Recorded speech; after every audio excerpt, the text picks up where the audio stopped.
Hello students. In today's video we are going to study chapter 1 from your NCERT civics book. The name of the chapter is Constitution of India. This chapter is very long.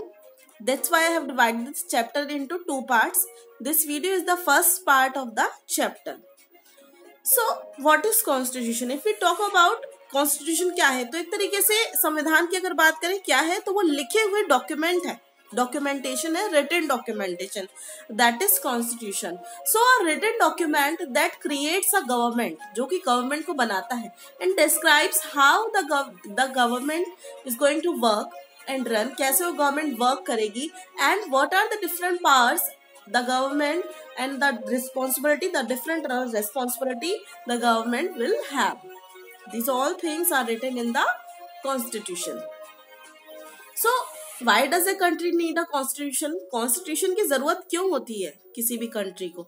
तो आप imagine कर सकते हैं, the beginning of the chapter एक example भी दिया है कि इमेजिन करिए एक फुटबॉल गेम को जहां पर कोई रूल नहीं है, तो लोग क्या करेंगे, कोई हाथ में लेके भाग रहा है फुटबॉल, कोई कुछ कर रहा है, कोई कुछ कर रहा है, तो एक बिना रूल्स रेगुलेशन के एक सही गेम खेल पाना पॉसिबल नहीं है. जो तो एक छोटे से गेम की एग्जाम्पल दिया गया है, तो बिना रूल्स और रेगुलेशन के क्या एक किसी कंट्री को रन करना पॉसिबल है? नहीं. So the relation between constitution and democracy, क्या रिलेशन है डेमोक्रेसी का और कॉन्स्टिट्यूशन का? हम इस चीज से समझ सकते हैं कि कोई भी डेमोक्रेसी यानी कि प्रजातंत्र तभी चल सकता है जब वहां पर कॉन्स्टिट्यूशन हो, संविधान हो, यानी कि रूल्स रेगुलेशंस आइडल्स हो. The constitution serves several purposes, बहुत सारे पर्पस जो है वो सर्व करता है बहुत सारे पर्पसेस को constitution. The number one is it Lay's down the certain ideas that forms the basis of the kind of country that we as a citizens aspire to live in.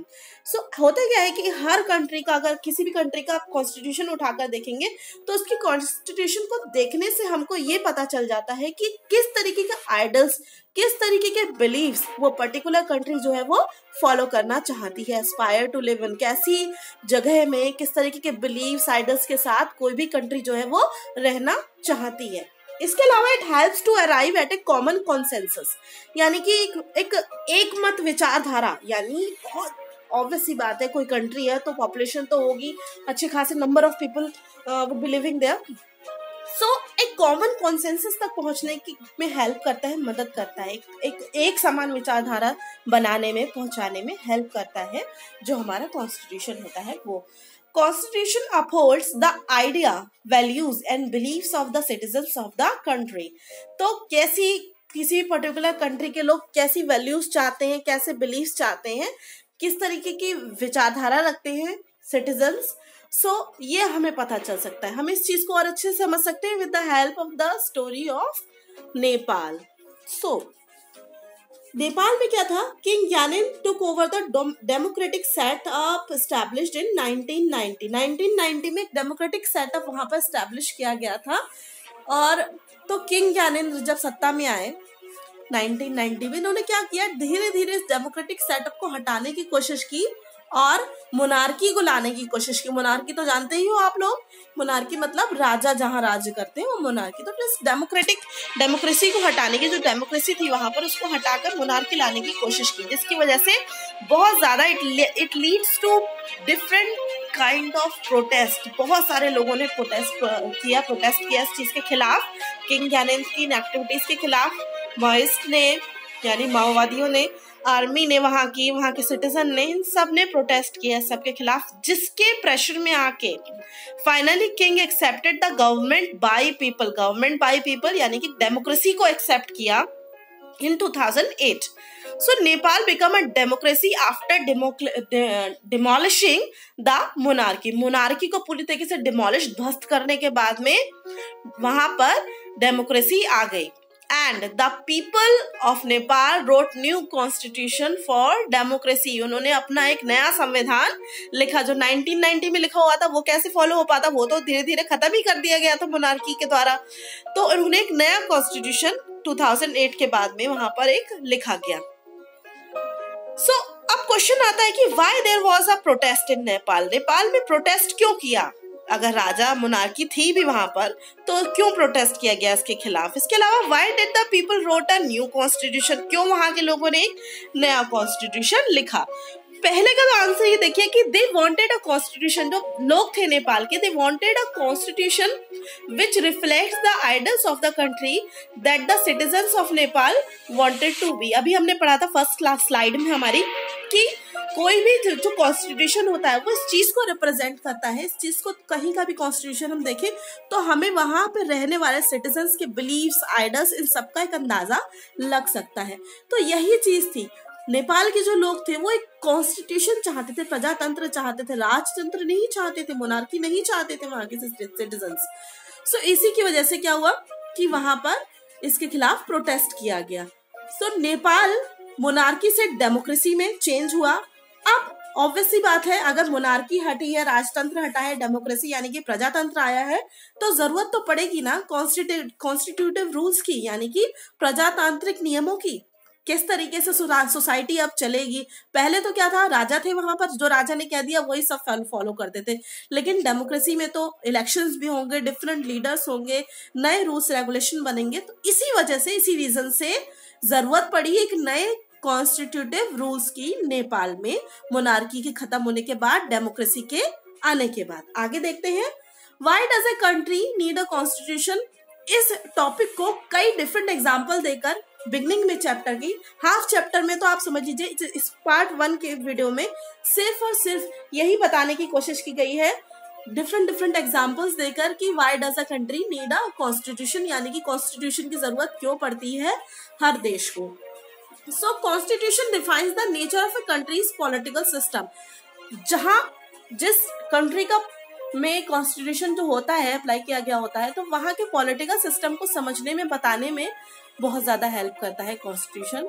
What की क्या है, what type of political system should be there, कि यानी कि किसी भी particular country में किस तरीके का पॉलिटिकल सिस्टम होना चाहिए, डेमोक्रेसी होनी चाहिए, डिक्टेटरशिप हो या मोनार्की हो, इन सबको बताने में हेल्प करता है। हम एग्जाम्पल ले सकते हैं Nepals old and new constitution. यानी हुआ क्या, वहां पर पहले तो कॉन्स्टिट्यूशन था जब 1990 में, जब किंग ज्ञानेंद्र नहीं आए थे, और आने के बाद में उन्होंने क्या किया, हटा दिया पूरी तरीके से, उस डेमोक्रेटिक रूल्स को हटा दिया और मोनार्की ले आए थे।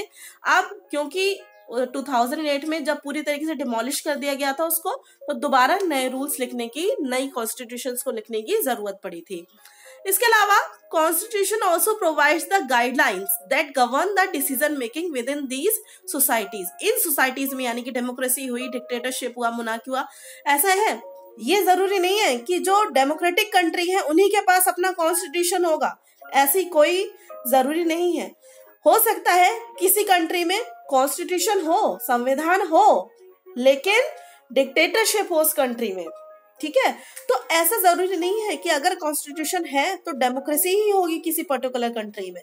होता क्या है कि मान लीजिए कोई ऐसी कंट्री है जहां कॉन्स्टिट्यूशन लिखा हुआ है जहां का, लेकिन वहां पर क्या है, डिक्टेटरशिप है, तो कर सकते हैं ऐसा कोई भी। क्योंकि क्या होता है, समझिए, कॉन्स्टिट्यूशन का काम सिर्फ इतना है कि इट प्रोवाइड्स द गाइडलाइंस, यानी कि एक नियम, कायदे, कानून, डिसीजन मेकिंग किस तरीके से की जाएगी इन सोसाइटीज के अंदर, पॉलिटिकल सिस्टम कौन सा फॉलो हो रहा है और किस तरीके से डिसीजन मेकिंग की जाएगी, क्या रूल्स रेगुलेशंस अप्लाई होंगे, इन सब चीजों को बताने का काम करता है कॉन्स्टिट्यूशन।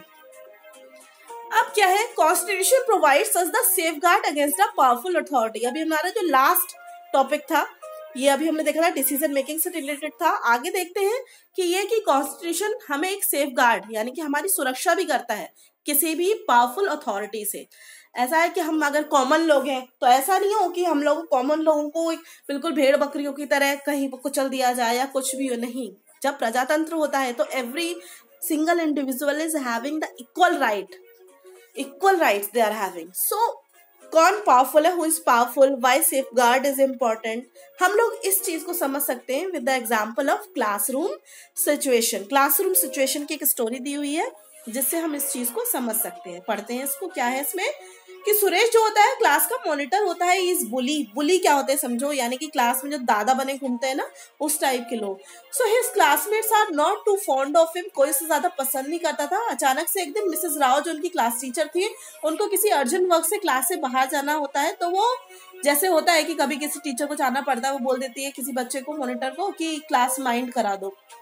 एंड सडनली जब सुरेश क्लास माइंड करा रहा था, he start picking on Anil. Anil से उलझने लगता है बिना मतलब के। कहता है Anil, today I am going to report you to Mrs Rao. अनिल पूछता है मैंने किया क्या है, जो हमेशा यही चीज होती है, daily it happens in the class. So ma'am, जब मिसेस राव वापस आती हैं तो अनिल सुरेश बताता है कि मैम, जब आप बाहर थी तो अनिल बहुत जोर जोर से बात कर रहा था और मेरी कोई भी बात नहीं सुन रहा था।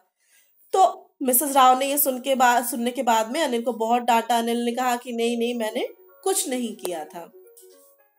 आगे देखते हैं। We can say that political leaders may misuse the authority. अब हम इसको इस क्लासरूम सिचुएशन से रिलेट करते हैं। होता क्या है, जो पॉलिटिकल लीडर्स, मान लीजिए यहाँ पर जो पॉलिटिकल लीडर हुआ वो हुआ सुरेश, जो कि क्लास का मॉनिटर था। तो ऐसे में क्या होता है, पॉलिटिकल लीडर यानी कि सुरेश ने क्या किया, अपनी जो उसके पास पावर्स थी उनको मिसयूज किया, उसने झूठी शिकायत की। इसी तरीके से जो पॉलिटिकल लीडर्स होते हैं, they can also misuse their powers, their authorities. So constitution lays down the rules that guard us. ऐसे में क्या होता है, कॉन्स्टिट्यूशन हमारा एक सेफ गार्ड कवर का काम करता है। और ये कैसे होता है, we can take the example of fundamental rights. Fundamental rights यानी कि हर किसी के पास के, जो हर कॉमन मैन के पास जो हक है, अधिकार है उनकी बात की गई है। अब constitution ensures that a dominant group does not use its power against the less powerful people or group। Her constitution में ये चीज बताने की कोशिश की गई, कभी भी ऐसा किया जाना पूरी तरीके से असंवैधानिक है, कॉन्स्टिट्यूशन के अगेंस्ट है, अगर कोई भी डोमिनेंट ग्रुप किसी भी लेस पावरफुल ग्रुप को परेशान करेगा या उसको पूरे जो फंडामेंटल राइट्स है वो पूरे कर पा रहे हैं, या किसी वजह से वो कम आका जा रहा है उनको किसी ज्यादा पावरफुल ग्रुप से। अब हम इसको कैसे समझेंगे, हम इसको एक स्टोरी से समझेंगे, स्टोरी ऑफ गेम पीरियड। इस स्टोरी को ध्यान में रखकर हम इस एग्जाम्पल को समझेंगे। सो होता क्या है, the game period is about to begin. Game period शुरू ही होने वाला होता है। लड़कियां कहती हैं कि चलो let's play basketball today for a change. लड़कियां डेली क्रिकेट खेल के बोर हो गई होती है, तो वो कहती हैं कि आज हम बास्केटबॉल खेलेंगे। लेकिन बॉयज जो होते हैं, they wanted to play cricket. And तो अब सब जब ये झगड़ा होने लगता है तो सब सोचते हैं कि चलो ऐसा करते हैं कि टीचर से पूछते हैं, जो वो डिसाइड करेंगे उसी को मान लिया जाएगा। टीचर से जब ये पूछते हैं तो टीचर हैंड रेस करने को कहता है कि शो योर हैंड्स। जितने क्रिकेट के लिए कितना खेलना चाहते हैं वो लोग हाथ खड़े कर दीजिए, जो बास्केटबॉल खेलना चाहते हैं वो हाथ खड़े कर दीजिए। अब होता क्या है, क्लास में अगर बात करें तो मेजॉरिटी जो है यानी कि ज्यादा संख्या में बॉयज होते हैं और माइनॉरिटी कम संख्या में गर्ल्स होती हैं। तो ऑब्वियस सी बात है, अगर हाथ उठाकर ही उनको जजमेंट करना है तो लड़कियां कम है, तो लड़कियों के वोट कैसे ज्यादा होंगे, कैसे उनको बास्केटबॉल खेलने को मिल जाएगी, जब बॉयज जो है वो ज्यादा संख्या में है, उनके ज्यादा हाथ उठ ही जाएंगे। तो ये जब होता भी यही है, जब लड़के जो होते हैं वो जीत जाते हैं इस चीज में, उनको क्रिकेट खेलने की परमिशन मिल जाती है, खुश हो जाते हैं, we have won. So girls, कोई एक लड़की कहती भी obviously there are more boys in the class, तो तुम तो जीतोगे ही। अब ये आपस में बातें कर रही होती हैं। Girls, we always have to do what the boys want because they are in majority. कि हमें हमेशा वही करना पड़ता है जो क्लास के बॉयज चाहते हैं, क्योंकि वो लोग ज्यादा हैं, मेजोरिटी में है। Ma'am should think of another way to make decision. अब मैम, तो दूसरी लड़की कहती है कि मैम को कोई और दूसरा तरीका भी डिसीजन करने के लिए फॉलो करना चाहिए। सिर्फ ऐसा ही नहीं हो कि हाथ खड़ा करने से ही चीजों का डिसीजन ले लिया जाए। आगे देखते हैं कि majority should not exclude the interest of minority. ये भी एक रीजन है कि हमें कॉन्स्टिट्यूशन की जरूरत पड़ती है, कि मेजोरिटी जो है ऐसा नहीं होना चाहिए कि वो एक्सक्लूड कर दे, बाहरी बिल्कुल जो माइनॉरिटी के जो लोग हैं उनके इंटरेस्ट को ध्यान में ही ना रखा जाए, हटा दिया जाए, उनको बिल्कुल नजरअंदाज कर दिया जाए। So tyranny of majority should be check. Tyranny का यहाँ मतलब होता है अत्याचार, यानी कि अगर मेजोरिटी जो है, ज्यादा संख्या में जो लोग हैं, वो कहीं किसी तरीके का भेदभाव या कुछ भी इस तरीके का गलत चीज तो नहीं हो रही है, इस चीज को भी चेक करने का काम करता है जो हमारा कॉन्स्टिट्यूशन होता है वो। We can take the example of religious domination इसका एग्जाम्पल ले सकते हैं रिलीजियस डोमिनेशन का, कि मान लीजिए कोई ऐसी कम्युनिटी है, कोई ऐसा पर्टिकुलर रिलीजन है, धर्म है, जिसके लोग जो है वो कम है और उन पर दूसरे जो ज्यादा धर्म, जिस धर्म के लोग ज्यादा हैं, वो डोमिनेट करने की, उन पर अपना वर्चस्व बनाने की कोशिश करते हैं। इसके अलावा constitution save us from ourself. अब ये थोड़ा सा यहाँ पर टॉपिक आपको लगेगा कि ऐसा कैसे हो सकता है कि कॉन्स्टिट्यूशन जो है वो हमें खुद से ही बचाता है, but how? So at times we might take some decision. कभी कभी ऐसा होता है हम कुछ ऐसे डिसीजन ले लेते हैं इमोशंस में आके, so that over an issue, और बाद में क्या होता है कि हमें लॉन्ग रन में हमें ये पता चलता है कि जो डिसीजन हमने लिया था वो तो एक्चुअली अच्छा था नहीं, गलत डिसीजन हमने ले लिया था। एग्जाम्पल के तौर पर अगर मान लीजिए कोई ऐसा है जो ये पॉलिटिक्स से, पार्टी पॉलिटिक्स से बहुत ज़्यादा परेशान हो जाता है, तो वो ये चाहता है कि ये सब हटी जाए, यहाँ से डेमोक्रेसी हटी जाए और डिक्टेटरशिप आ जाए। लेकिन अगर हम लॉन्ग रन में सोचें तो ये आइडिया बिल्कुल गलत है डिक्टेटरशिप का। तो ये चीज़ लॉन्ग रन में गलत ही है। हम लोग इस चीज को समझेंगे स्टोरी ऑफ शबनम। शबनम की कहानी पढ़कर हम इस स्टोरी को समझेंगे। होता क्या है कि Shabnam is in a fix, she has a decision to make. Shabnam बड़ी परेशान होती है, उसको एक डिसीजन करना होता है। क्यों? ऑन टेलीविजन हर फेवरेट होता क्या, देखिए, आई हैव वो सोचती है अपने मन में, I have 2 chapters left to revise. 2 chapters बचे होते हैं जो उसको रिवाइज करने होते हैं कल के टेस्ट के लिए, but it's time for her favourite TV program उसका आ रहा होता है टेलीविजन पर, and she was dying to watch it. But if उसने अगर मान लीजिए वो चैप्टर रिवाइज नहीं किया तो ऑब्वियसली बात है उसका कल का टेस्ट जो है वो गलत हो जाएगा। तो ऐसे में वो क्या करती है, अपने पेरेंट्स की हेल्प लेती है। माँ उसकी देखती है कि शबनम इतनी परेशान है, तो पूछती है, Shabnam why are you looking so worried? तुम इतनी परेशान क्यों लग रही है? अब शबनम अपनी पूरी प्रॉब्लम अपनी माँ के आगे रखती है कि I want to watch this TV program. मैं इस टीवी प्रोग्राम को देखना चाहती हूँ, लेकिन मेरा कल एक टेस्ट है and I have an idea, what if no one watches TV tonight, then I may not be tempted. लेकिन टीवी चल रहा है तो वो पढ़ नहीं पा रही है क्योंकि उसका दिमाग टीवी में अपना प्रोग्राम देखने के लिए लगा हुआ है। तो अपनी मदर से रिक्वेस्ट करती है कि मेरे पास एक आइडिया है, क्या ऐसा नहीं हो सकता कि आज कोई भी टीवी ना देखे तो मैं भी टेम्प्टेड, यानी मेरा भी मन टीवी देखने के लिए नहीं लल जाएगा। होता भी ऐसा ही, उसके पेरेंट्स उससे कोऑपरेट करते हैं और टीवी बंद कर देते हैं। और जब क्लास में टेस्ट देने बैठती है तब उसे लगता है कि हाँ, this was the right decision she made, because so many questions from these 2 chapters which she revised except watching the TV program, तो it helped her a lot। तो वो सोचती है कि it's a good thing that I did not watch TV, मैंने TV नहीं देखा, अच्छा रहा।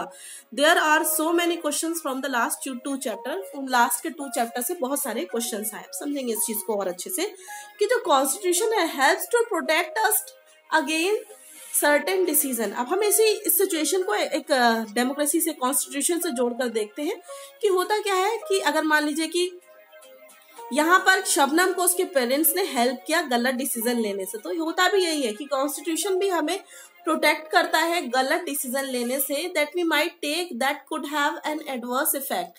हम कभी कभी ऐसे डिसीजन ले सकते हैं जिसके आगे चल के बहुत ही एडवर्स गलत इफेक्ट हो, और on the longer larger principles that the country believes in. तो ये कॉन्स्टिट्यूशन हमें कहीं ना कहीं सेव करता है गलत डिसीजन लेने से भी। So thanks for watching and meet you in part 2, and हम उसमें पार्ट 2 के वीडियो में पढ़ेंगे the key features of Indian constitution. Thank you for watching.